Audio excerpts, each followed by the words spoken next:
In today's video, I am going to be breaking down Tobias Harris and how he shoots the basketball. He is one of the top three-point shooters in the NBA and easily one of the top players in the NBA as well. So let's get down and let's check out how he shoots the basketball. Okay, so the first thing we really want to look at is, of course, his base. And his base is somewhat square towards the net. However, he does have a slight tilt, a little bit more on his right foot than, of course, his left. However, what we do see from this angle as well is that he does have his shoulders over his knees, over his toes. We can see that from this angle as well. However, weirdly from this angle, he brings his knees together, which he doesn't do in any other shots that he makes. So maybe this is just a fact that he is along the sideline or not. There is not much space there anyway, so that could play into the mental aspect of why he did that. However, when he goes up for a shot, what we can see is that he gathers the ball at his waist, and he does slightly dip that ball from his waist down to halfway to his knees, and then he goes up for a shot. Now, when he goes up for a shot, he doesn't bend his elbow a ton, but he does have a slight movement on his elbow to go up into his set point.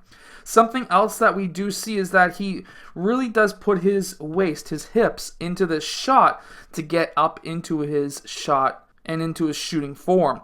Now, is that good? Yes. We really want to use our hips in our shot. We want to translate this power from our toes and calves into our calves and then into our hips. We really want to be balanced, and when we go up for a shot, we want to extend our knees at the exact same time as us jumping. So many players, especially young players, will extend their knees before leaving the ground. And as we can see here, right there, that first frame, he extends his knees, which has good power distribution or power transfer up into his set point. Once his hips extend, what we see is now he is into his set point. This is all working out just absolutely perfectly up into his set point. Now, when we zoom in, what we also do see is that there is a gap between his palm and the ball that will help with controlling that ball going, of course, left and right. Something else that I really want to point out is his hand. Look how wide his hand is on that ball.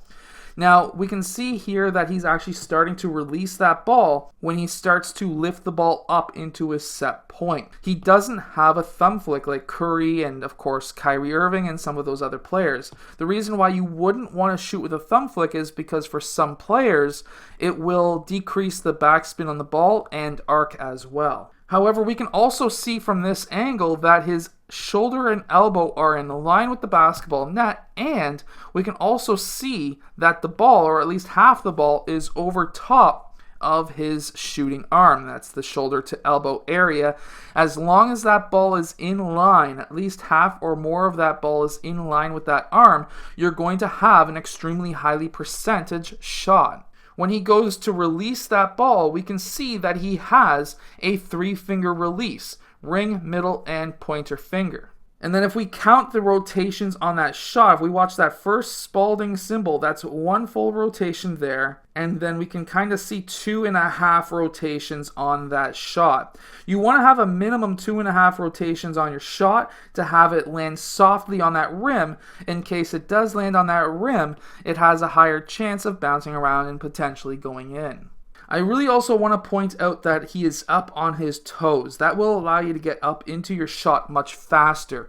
This is a skill that you can have when jumping, of course, as well. You really want to be on your toes on defense. Toes are extremely important, which means calves are extremely important. Calf raises are going to extremely be beneficial to you. Squats, but also some exercises that you can use to shoot the basketball better. Squats that will help with your quads, as well as calf raises or heel raises, and then deadlifts. Deadlifts are a secret to basketball players. If you want to shoot the basketball further, your hips are extremely important. Your lower back is extremely important. And what's going to help that is deadlifts. So what you want to do is calves, squats, deadlifts, and then you want to get into front lat raises by having a weight in your hand, having your arms straight at your hips, and then rise up to shoulder height. And then you also want to really work on your tricep. If you're looking to shoot the basketball further, these are the muscles that have massive, massive, massive influences on how far your shot goes. And push-ups, if you're younger, are an amazing way to be able to really work on your tricep muscle. That's the muscle in the back of your arm.